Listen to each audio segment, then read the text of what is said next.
welcome everyone to this discussion. I am Michele Weiss. I'm tax controversy attorney at Holtz, Slavett, and Drabkin, and I am the chair of the tax section. Thank you for joining us for a new program that we're calling The Assessment, a roundtable discussion of tax policy. And what our plan is for this program is to have a series of programs where we discuss different aspects of tax policy, what's good policy making, maybe speak about particular new provisions as they come up, and the Biden's tax policy and all that. And the plan is not just to have a presentation, but we would like to have a discussion. So I want to welcome our speakers today. We have a really amazing panel, really truly awesome speakers in the tax world. I'd like to introduce Kip Dellinger. Kip is a senior tax partner at Kallman and Logan. He provides services as an expert in the areas of CPA tax practices, regulatory discipline, and malpractice matters. He also represents clients in tax controversy matters and provides services to tax counsel and civil tax matters. And as many of you know, Kip is a prolific writer. He's written and published many pieces on tax, and he also speaks in multiple venues on many different topics. Our other speaker today is Annette Nellen. Annette is a professor and director of the State graduate tax program. She's very active in APA and the ABA tax section leadership. She also is a very prolific writer. She also speaks in many different venues. I know she speaks a lot at Cal CPA. She's testified before the House Ways and Means Committee, the Senate Finance Committee, Senate Small Business and Entrepreneurship Committee, the California Assembly Revenue and Taxation Committee, and tax reform commissions and committees on various aspects of federal and state tax policy. So I really want to thank for joining us today. They just are very knowledgeable in this area. And before we get started, before we launch into our program, I want to thank our sponsor for the section, Hochman, Salkin, Tasha, and Perez. They've been our section sponsor, and we want to thank them for their constant and unwavering support for the tax section. So what I'd like to do today, Annette, if you can just bring up the first slide, Principles of Good Tax Policy. So since this is the first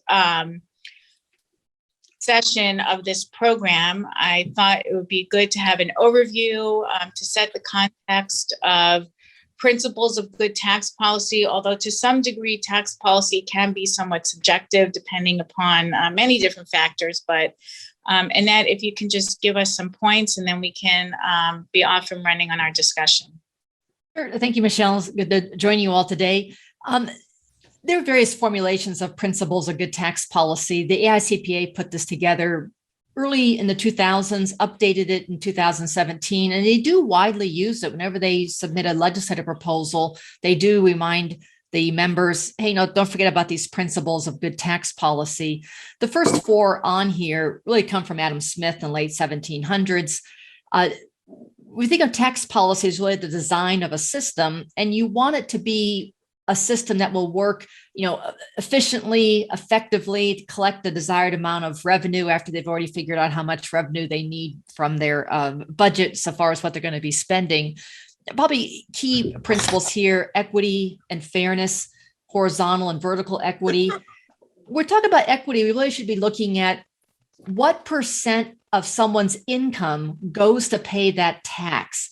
That makes our federal income tax progressive. Not only does it have a graduated rate structure, though some of that is somewhat hidden by significant deductions that some high income folks might be getting, really lower their effective tax rate, but looking at how much of their income goes to pay a particular tax, that's what makes like a gasoline excise tax very regressive, because it could represent a significant portion of a low income person's income going to pay that tax relative to a high income individual. Simplicity is also one we would like to see. Now, of course, we also see complexity in transactions, but we also, I was just looking at some provisions regarding disaster for the AICPA, and it's just amazing how what they can describe in 2 sentences is going to take, almost 15 pages to get it into the legislation. who knows, but probably the biggest source of complexity in our tax system are the enormous amount of special rules, whether they're credits, special deductions, special exclusions, because when it's special, you want to carve out that not everybody's getting it, and that's tough to do. Neutrality, the tax law should not be affecting your decision-making. We might all chuckle at that because we think, well, is that why all those special rules are there? Yes, often there are rules trying to affect your decision-making, but ideally the purpose of the tax law is to raise revenue for government operations.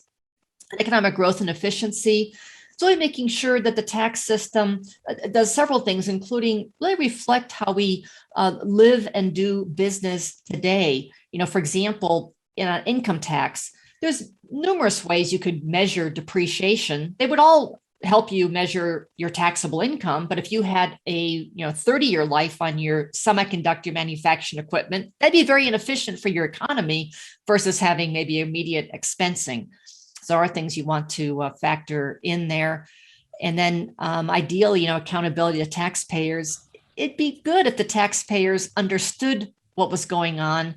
And I have to say, so far as transparency and accountability to taxpayers, I think you might all agree, the understanding of the tax rules by the general public is extremely low. Most people won't even know how much, if you ask them what was the amount of tax you pay, what was your effective tax rate last year, they have no idea. They might be able to tell you what the refund amount was, but they have no idea of even all the range of taxes that they paid.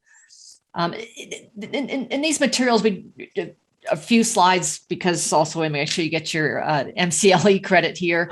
But I think when we're looking at tax proposals, we should ask, well, do they meet principles of good tax policy? I think it presents a good objective way to have a conversation about proposals or even existing rules in your system. Because if instead you say, well, I just don't like it, that's not a very productive conversation. Can we shape it around these principles, identify where there are weaknesses and how we might be able to improve something? And then we should also be asking, is this something that we even need to do at all? Like I just blogged the other day on a 15% credit for an electric bike that they're having the markup bill among many credits. It's up to a $5,000 bike. Best I can tell, these bikes cost less than $2,000.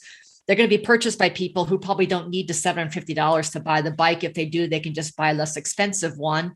Ripple effects would be, well, where do you ride these electric bikes? So they're going to need to actually build a new lane for them, because I don't think you put them on the road and you don't put them in the lane where people are pedaling and walking. But it just, a variety of things. Do we really need it? And if you do believe you need something, is it supposed to be in the tax law, or is there some other way that could be done?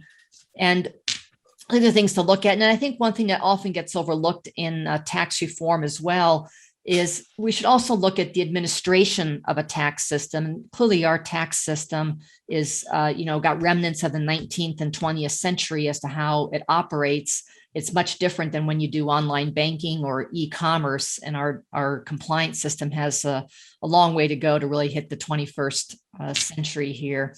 And the rest of the slides, if you want to take a look at them, they have just a few summaries and links to find some of the current proposals out there from President Biden in his Treasury Green Book, markup that went through the House a few weeks ago, as well as the infrastructure bill that the Senate had passed recently. So there's a lot going on. All right. Well, thank you, Annette.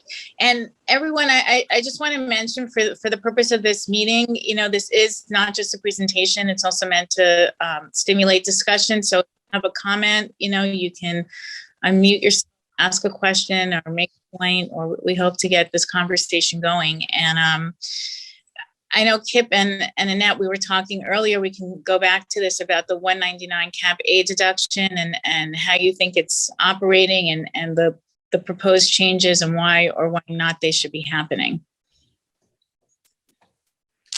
I'm sorry. On 199 cap A, which was added by the Tax Cuts and Jobs Act, that's a 20% qualified business income deduction for non-corporate businesses.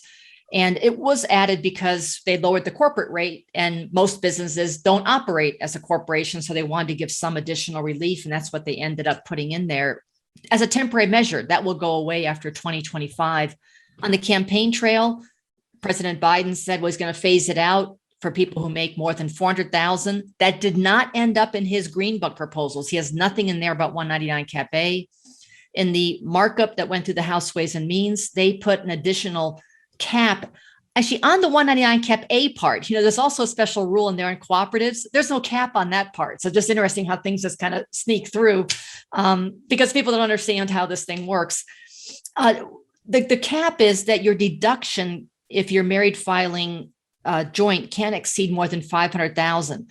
That is $2.5 million of QBI. At that point, we have to be talking about less than half of 1% of business owners.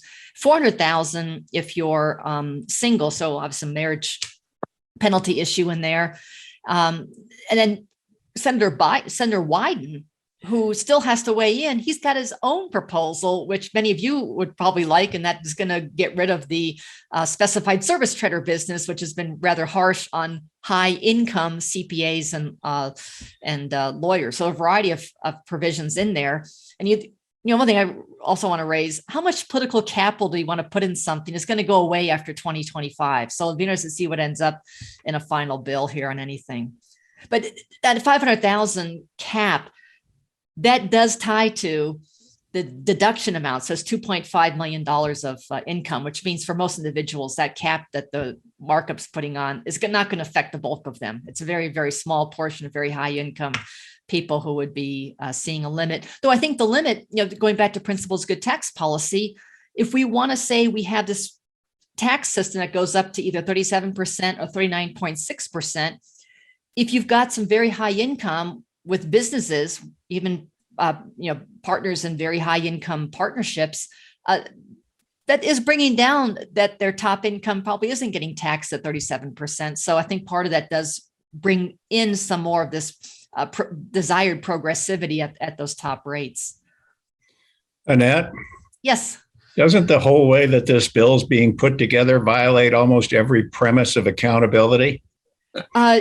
Well, yes, but that's not new. I mean, the Tax Cuts and Jobs Act was put together just with Republicans, no discussion.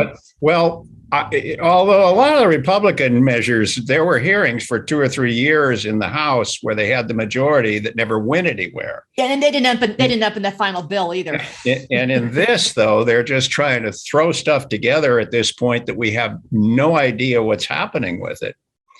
Well, I mean, you can still watch the markup on YouTube, but yes, things did come together. I think what is puzzling is that you would think, wouldn't the Democrats want to work more closely together? Because there are things in the Biden plan that aren't in the markup, and there's many things in the markup that aren't in the plan. I think the last time we truly had discussion on tax reform was the Tax Reform Act of 86. There were truly, about a year of hearings leading up to it. There's a very lengthy 3-volume blueprint written by Treasury that I still have my students use that in the policy course because it's still good analysis. That, of course, that was because it was truly bipartisan. Yes, if you remember, it was right. Bradley and Gephardt, and I can't remember, it was the two Kemp Roth. Yes, because we had President Reagan, we had a Senate controlled by Republicans and the House controlled by Democrats, but they all came together. We need to make these fixes, and they got a bill together with lots of hearings and input. But, I went back and I looked at the principles of good tax policy, and I've been aware of and I think it's a good document. But if we look at the income tax law as it stands today, I gave it some grades, and I give it a D for equity, a D for certainty, a B for convenience of payment. That seems to be the only thing that you can do with the IRS is find a way to get them money. Effective tax administration, I think, is a D, and a pretty poor D. Admittedly, part of that is funding. It's hard to administer a tax law if you don't have adequate resources. Information security, I give it a big flat F, and I cite as exhibit number 1 the Pandora Papers. I can remember it. This seems to have disappeared. And yet I can remember in 2003, I think you will too, Annette, we were having lunch and Mark Everson was the speaker at the National Tax Conference. And he was talking about he only had a few days to go before he left the Internal Revenue Service. And he said, I'm holding my breath because when I joined the service, I had a meeting with my senior management and said, if I misbehave or you misbehave, it's on me or it's on you. If we have a data breach, it's on all of us and it's a nightmare. And of course, this happened, unfortunately, under Mr. Rettig's regime. For simplicity, some of those papers actually could have come from practitioners. They could, or ex-spouses or something. They could have, but pretty hard to believe. Simplicity, that's a big F. There's no simplicity in our tax law. Neutrality, probably a D. Economic growth and efficiency, probably a D. I mean, anytime you start taxing things, it's going to slow down growth. And even the proponents of higher tax rates admit that there will be some slowdown of growth, and all the Congressional Budget Office studies do. Transparency and visibility, that's a D minus. I mean, you pointed out a couple of things here in the bill that probably nobody sees because they get snuck in. My first go round with deep analysis, I actually wrote a treatise for what's now today's Deloitte. It was Haskins and Sells in those days, was on the private foundation law in 1969. And I always remember to people, go see 101L of the Tax Reform Act of 1969, because it's not in the legislation, but it is a whole bunch of targeted exceptions for the major foundations in this country. They don't identify them by name, but when they say a foundation formed in Battle Creek, Michigan, on or before May 26, 1997, you get Yeah, but so Kip, you raise a good point. Why can't tax reform look at our existing system and work to make it better? I mean, there are many things like, one I'll just quickly mention. We still have this anti-churning rule in Code Section 197 on amortization of intangibles that it was put in there in 1993. It causes a fair amount of complexity. Obama wanted to get rid of it. It just sits there. Nobody ever puts it in a proposal to get rid of it. There's no question. I mean, if you look, and I think it was last week that the AICPA released its annual paper on improving the basic tax system we have. It's 146 pages long. And unfortunately, I'm afraid too many people at the IRS, it comes to their desk and they stick it in their drawer. Well, they have a paper for the IRS on guidance, but the one you're talking about actually was going to lawmakers. They're saying these are things that need to be changed in the code. They issue it every 2 years. Right. And and you think, okay, if practitioners are saying we deal with this all the time, these things need to be fixed, why isn't it getting listened to? Sure. I think it's politics. Doesn't play well on the campaign trail. Oh, I'm going to fix this 197F anti-churning rule. It was interesting. I was fishing around on a policy standpoint by looking at old stuff, and I realized, God, I had about 8 or 9 columns in tax notes. I have nothing more to say about my view of tax policy because they all ran back in 2010, 11, and 12 when the first Obama provisions came in. But I ran across a comment. Many of you probably remember Chris Bergen. He was the editor and publisher. He was the editor for years of Tax Notes and then became the publisher. And Chris's great quote was, "We don't do tax policy in this country anymore. We do politics." And I think that's a big part of the problem. The other one that I ran across that I thought was really interesting is there are probably maybe a couple people who are, old enough to remember Stanley Surrey. Stanley invented the term tax expenditure. He was Kennedy's secretary, I think, assistant secretary of tax policy at Treasury. And here's his book. Yeah, there you go. And I'm reading it. The Treasury is constantly presented with proposals to accomplish all sorts of desirable social objectives through the system. In general, these objectives can be accomplished more effectively and economically by other means. And I think that's the problem is, and that's one of my concerns about, do we really want to give the IRS $78 billion more because they'll start using it to to do, for instance, these childcare advances. Now, they've done a splendid job, I have to admit, considering the time frame that they had to get this done. And remember the economic payments, the 2 rounds of payments that came out of the Treasury Department. I think the IRS did a 3. terrific job. You're right, 3. And so one of my family members is still spending hers. So, I mean, I think these are all, they're constraints that just make it a mess to engage in the policy arguments. Right. And the IRS doesn't enact those. I mean, Congress keeps on putting them in. There's over 100 special rules in the markup. And then when you talk about, when you were talking about the tax rates, there was a wonderful column a couple of days ago by Robert Rubin in the Wall Street Journal.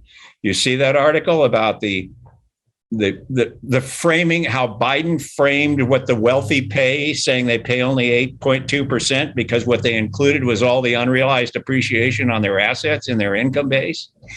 Well, I mean, those are policy considerations. Do you, don't you? Who do you, at what level do you do it? And for whom? And if you are doing that, he went through a whole process teaching us fractions again for most of us need an update on that. But in terms of the numerator and the denominator, because, there were comments from people that say, well, in your numerator, you should include the potential estate taxes that are associated with something, because some people do pay estate taxes. You can argue whether they pay enough. And of course, we didn't focus on those provisions, which are just you see estate planning attorneys. I'm sure we don't have any on this call because they're too busy drafting documents now. And it changes day to day. I mean, the grantor trust provisions were viewed in one fashion until a week ago. And then all of a sudden they noticed some changes in the language that changed the whole way in which they go at this. And that's part of the problem. I don't think we should ever, I just think it's terrible policy to ever create, tax legislation in that kind of an environment where people aren't given a chance to basically take what opportunities exist. Yeah. So let me just ask.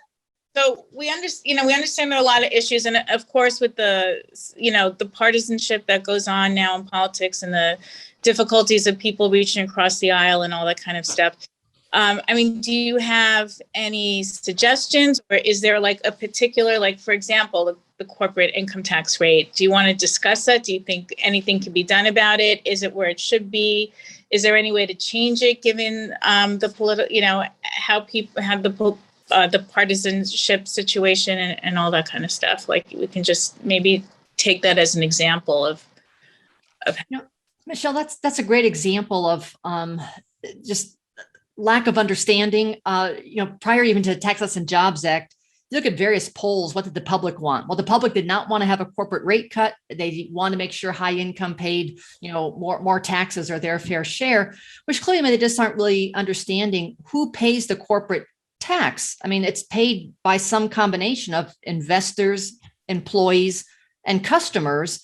And we are in a very globally competitive environment.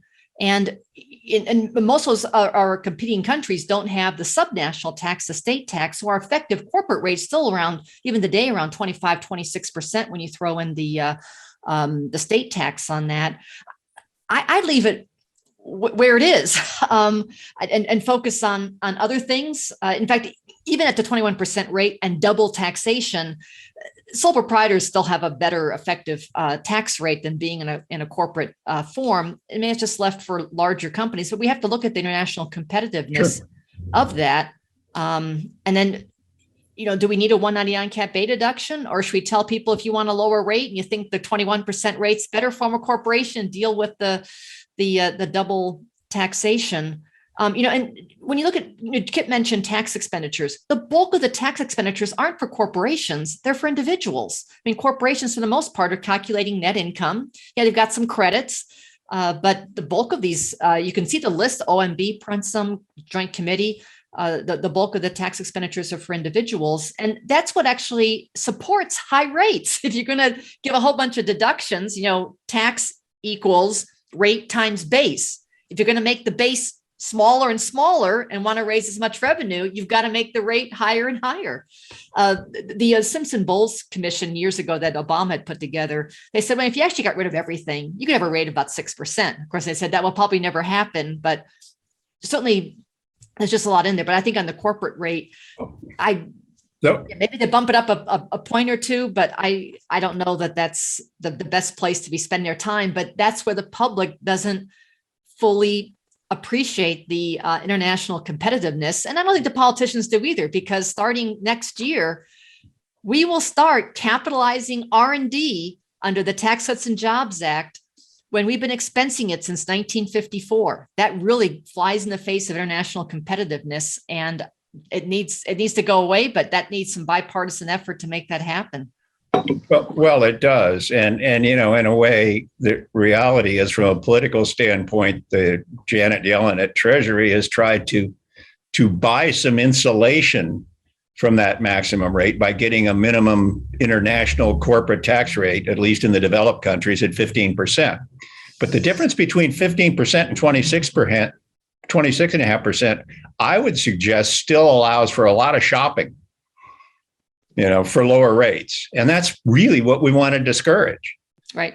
And that was the objective of the 21% rate. I don't know whether 20% or 22% or 21 is right, but I think moving it to 26.5 when you've got many other countries that'll be taxing at 15% it's a disincentive, really. Yeah. So you actually have some of our OECD countries, they're at pretty high rates as well. Even I guess Ireland's going to bump up, but again, you wonder, well, what does the rate mean? I mean, is Ireland?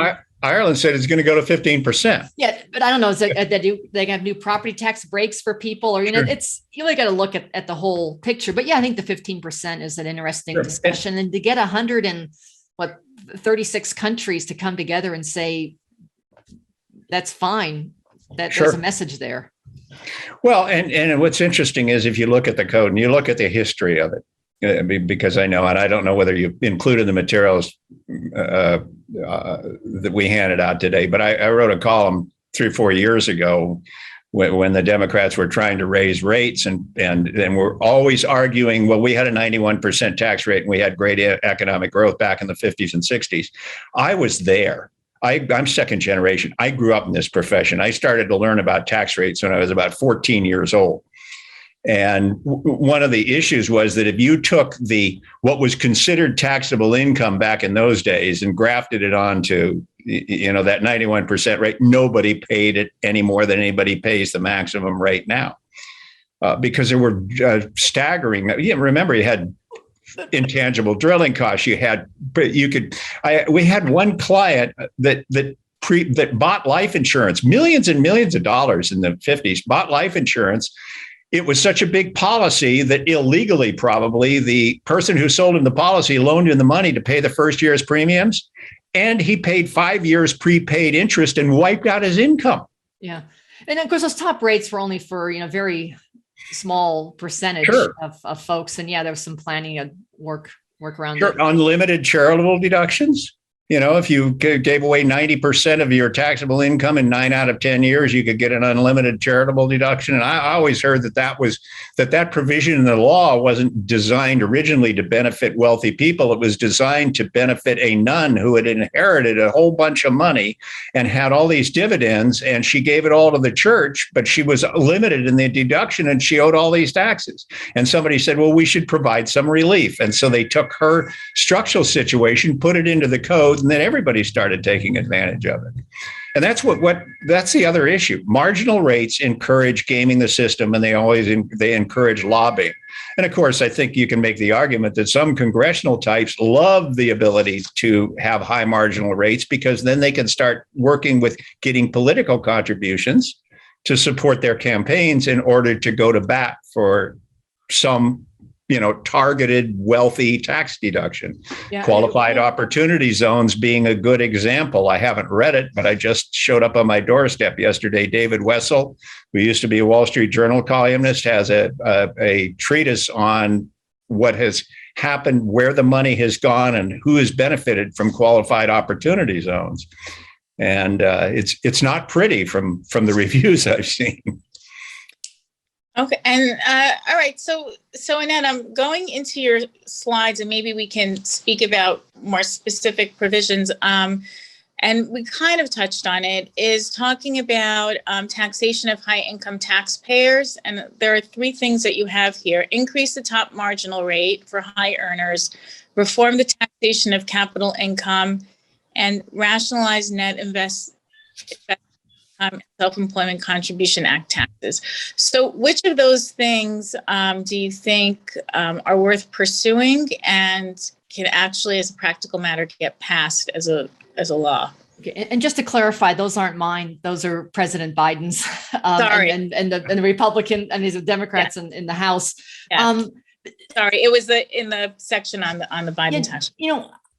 I ideally, the Republicans lowered the rates temporarily. I mean, I wouldn't put a lot of political capital in if I was in Congress we got to bump it up 39.6. It's going to be 39.6 in 2026. There's many tax increases built into the Tax Cuts and Jobs Act, which the Democrats probably should be highlighting to help get some of their changes through.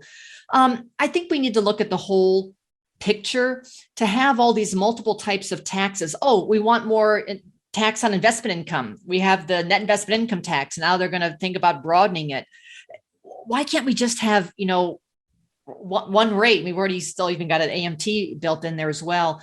But I think it's looking at where are the concerns with high income individuals, and the step up in basis at date of death is a big deal. Biden had a proposal that even had the suggestions of, that's going to hurt small business. He has all the remedies in there to take care of that. He's got a pretty large exemption where 99.5% of people will never have to even deal with that. It's not actually in the markup, but I think that's where, you really have to say, and this is also getting more attention today. Well, how did some of these people get so wealthy? Well, the tax law did help a fair amount of that. You should read Abigail Disney's editorial in The Atlantic from a few months ago. Plus, she testified before the Ways and Means about this crazy system we have, where I think she'd be in favor of a wealth tax and a few other things there as well. She's the granddaughter of Roy Disney, but why, I hate to say this, but if Jeff Bezos, or I guess today Elon Musk is saying he's wealthier, they have billions of dollars of unrealized gains. And I've even heard sometimes practitioners say, no, those already got taxed. No, they did not. They have founder stock that probably got basis less than $5. That's worth $4,000 a share or something today. Why would it be that everybody seems to be okay with if one of them died today, they'd have billions of dollars of income from the gain in that stock that no one would ever pay any income tax on? I mean, if someone wants to campaign, why don't we just give a big tax exemption to firefighters or police officers? People say, no, why would we do that? But why would we bring this wealthy group? That's where that needs to be looked at to address some of these just odd things in there. And then, there are certainly deductions in there, which why are they there? I mean, you can look at tax returns for President Biden and Vice President Harris, because they're out there. They both have mortgage interest deduction. That saved the Harrises $8,000. Why are we giving them an $8,000 subsidy to pay their mortgage? Get rid of this stuff. In fact, if we were looking at good tax reform, and just looking at the current system, there'd be a proposal to get rid of the mortgage interest deduction. Today, less than 10% of people are claiming that. And there's plenty of research out there. It shows what it primarily does is help a higher income person buy a more expensive home. Home ownership rates in the US are the same as in Canada, and Canada doesn't have all those provisions there. But I think you just want to look at what's currently in there, what makes sense if you were designing a personal income tax from scratch. It would look a lot different than what we have today. All these special 100+ rules, they wouldn't be in there. And the rates would be lower.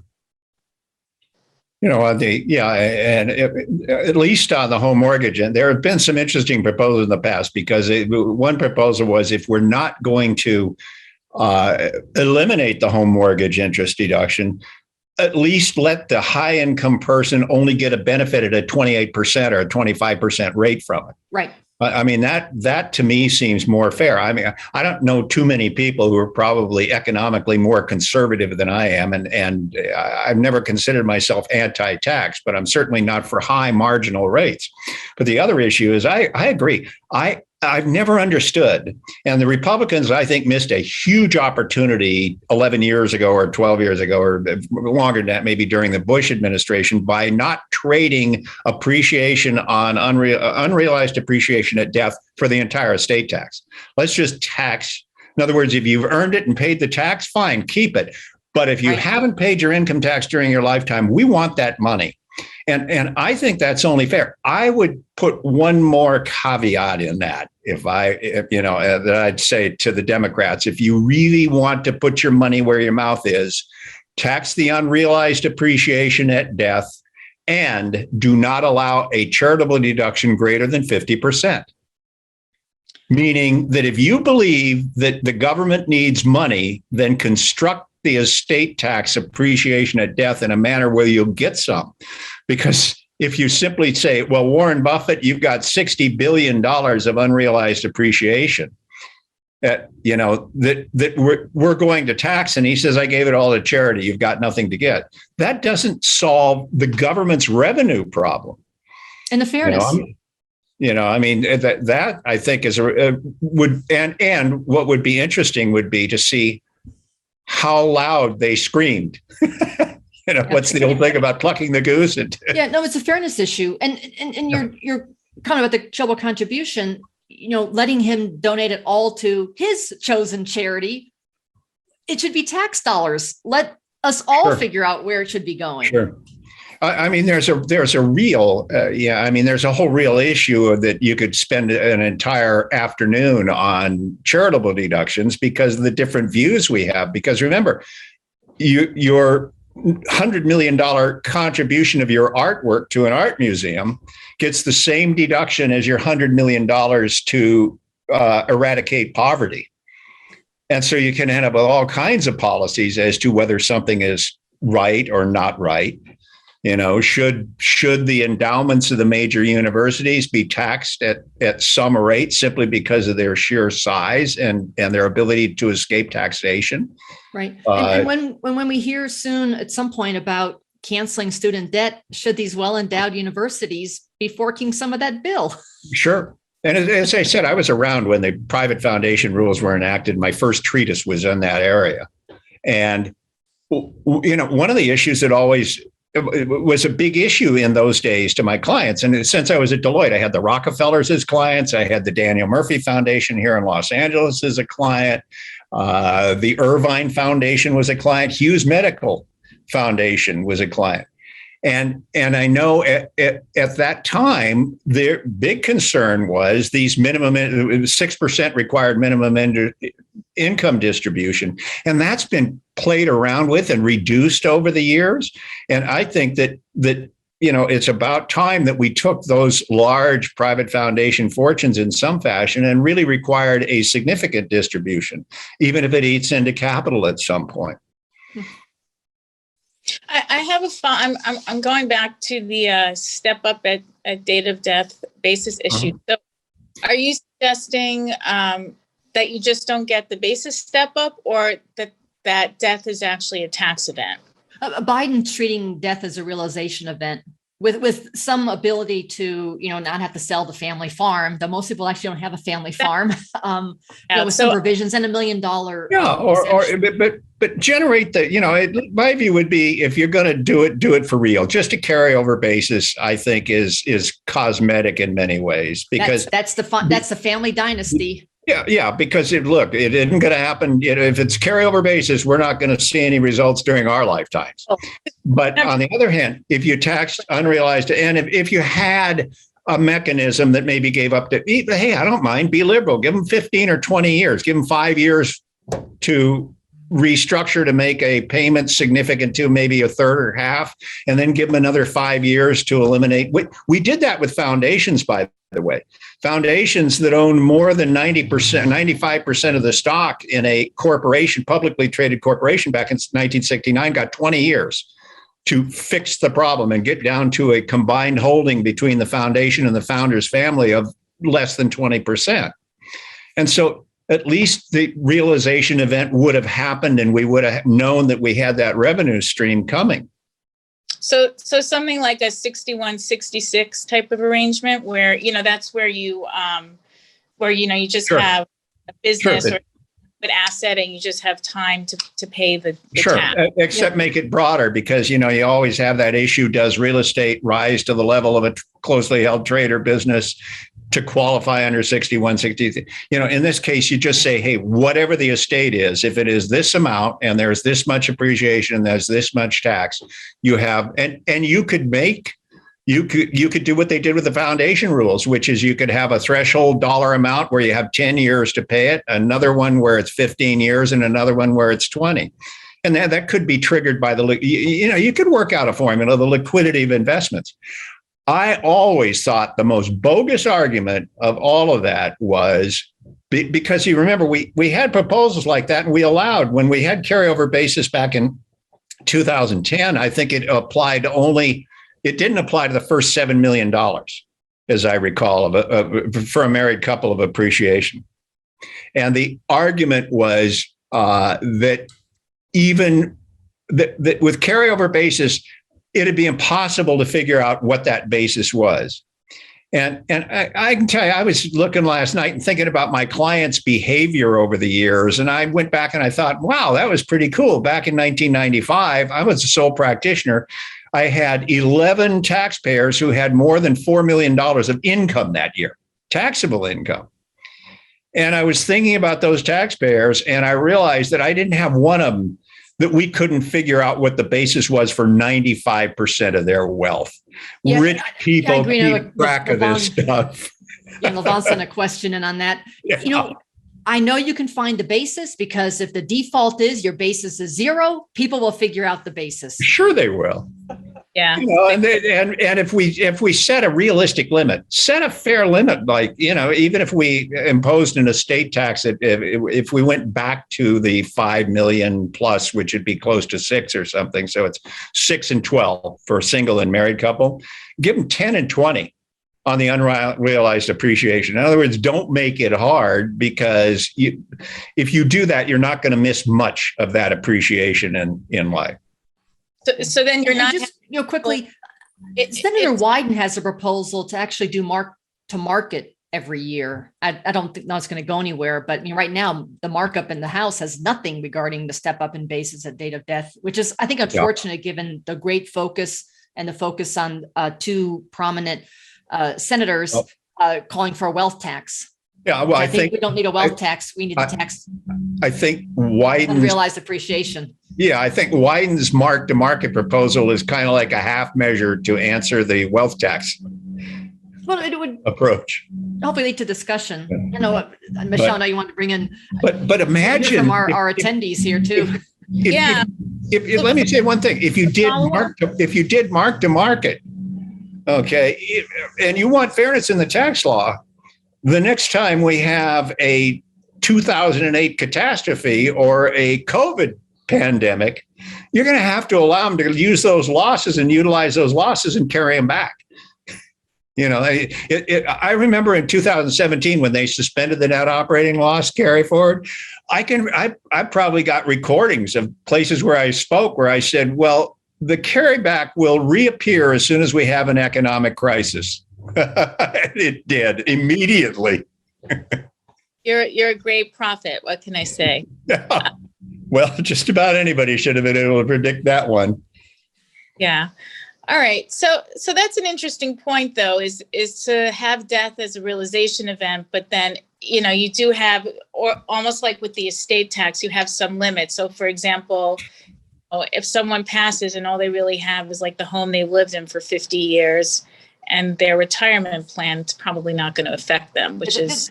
They're calling for $1 million exemption for everybody. Sure. So we're talking about less than 1% of individuals would deal with this, but that's where there's a heck of a lot of wealth.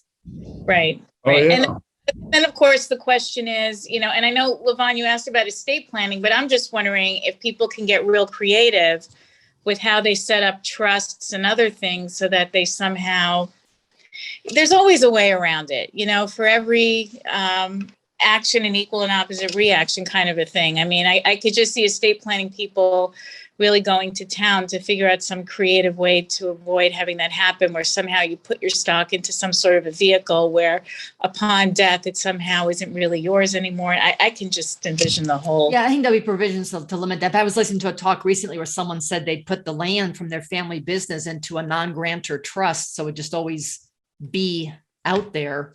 I don't know if that would work going forward if any of this comes through. But again, the markup in the House doesn't have the provision in it, which is just kind of surprising when Biden was pushing it. I've always kind of framed it, and because of, some of you may remember David K. Johnston's book of many years ago about the tax shelter business and estate shelters. And I've always said for every complex estate planning law, there's a Jonathan Blattmacher. Right. Who's going to find a way around it? Always. Yeah. Yeah. And then the IRS is probably about 2 to 3, because of the audit cycles, they're 2 to 3 years behind it. And then they figure it out, they stop it. But by the time, it's whack-a-mole. By the time they stop it, then someone's coming up. But I guess that's just the cycle. All right. Well, we're almost at the end of the hour. Does anyone have any other questions that they want to ask, or Annette? Or comments? Or points you want to bring up? Anyone? Hello? Michele? Yes, Mitch. I'm a great believer that the purpose of tax legislation is to keep people like us in business. But even I don't want to deal with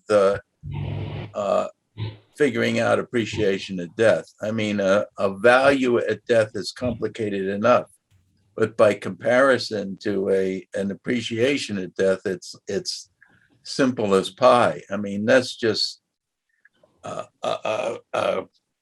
make work program for lawyers forever. And not only that, as I'm sure you guys know, people hate the estate tax more than any other tax that we have. And, raising it, and I would love to see it raised. I'd love to see income tax lowered and estate tax raised, but by making it more complicated, you're not going to win any votes. I think the last time they tried to pass carryover basis, Congress got more mail on that than any other tax issue in history. It just ain't going to happen. And it's certainly not simple. Mitch, real quickly, when we're talking about Bezos, Musk, and whoever else fits in there, Zuckerberg, we can figure out their gain. The bulk of it is in their publicly traded stock. Make it a 90% estate tax over $1 billion or whatever number you want to put in there. But, I mean, what are we doing here? Are we trying to just make more work for us? Or are we trying to really accomplish some kind of simplicity and transparency? I don't hear that from you. When the wealth tax was proposed in California, it actually doesn't include real property. And I thought, well, that seems kind of odd, but they realized the bulk of this wealth they're looking at, it's in this stock, often publicly traded stocks. So there's no issue of figuring out, basis and value on that. And then you obviously some issues with family owned business, but the bulk of this wealth and this appreciation is in assets where you can figure out the basis and the fair market. Well, for those of us who deal with people, family businesses and things like that, it's a nightmare. I mean, I'll just put it to you right there. A lot of those would fall under an exemption. Yeah, Mitch makes a good point, though. Is there shouldn't be any reason why we can't make the estate tax itself more progressive. In other words, start the rates lower. Well, I think it kicks in now at 40 or 40% now, and it would go to 45%. Why not have it 25% on, say, 7 million to 20 million, and then escalating up to where if you have an estate of over $20 billion, you're paying 70%. I mean, I think that's probably the highest reasonable threshold that we could possibly get to. But also, go back to what I had suggested earlier and restrict the ability to take a complete charitable donation for it. Because if the objective is if the objective is to redistribute income, you're not going to get any redistribution when the founder leaves it to a private foundation or to some charity. And if the redistribution then involves the government, then make sure that the government gets some of that money to utilize. Because it's arguable. I mean, I can buy the argument, not easily, that infrastructure is a indirect redistribution of money. And if better roads and highways in the United States benefit all the drivers, not just the wealthy drivers. Yeah, 2 years of education. Yeah, Mitch, sure. You're raising a great point. Where's the discussion? We need to have discussion on this happening in Congress. Sure. Well, Congress has never, the last decent tax legislation, as you said, was 86, because we had Rostenkowski, Bradley, and other people who actually knew what they were talking about. I don't see anybody, Loophole Lloyd, Benson, and so forth. I don't see anybody in Congress now who is close to grasping what the tax law is. And when you pass it, we all know that when you pass a 2,700 page bill, that's all that is a Christmas tree for the hanging on of special benefits for your political contributors. So, what's the point? It's great for us. I remember back in 86 when the AMT was put on, and my clients came in screaming, "I don't pay taxes." What do you mean I have to pay taxes? So, I don't, and I can tell you at my level, at the family business level and professional level, one of the main reasons for non-compliance is people feel that the money disappears into the vast wasteland and never produces anything. And, to say we're going to raise government revenue, I can tell you that my clients at least are going to say, where's the money? Why should we raise money for the government when it doesn't do anything? So that's the way it is down here on the ground. At your level, maybe it's not that way, but at my level, I'm on the ground too. At my level, I certainly am. All right. Well, this was really great discussion. Thank you. I think we got a lot of points and counterpoints, which was really enjoyable. So thank you so much, Annette. Thank you so much, Kip. I hope everyone enjoyed that. And this will hopefully be the beginning of further discussion on these topics. I just want to mention that tomorrow at lunchtime, we will be having our tax section meeting. So if you are interested in being more involved, you want to get involved with the program, or you have ideas, I encourage you to join us. And thank you, everybody, and have a wonderul day. Bye. Bye. Thank you.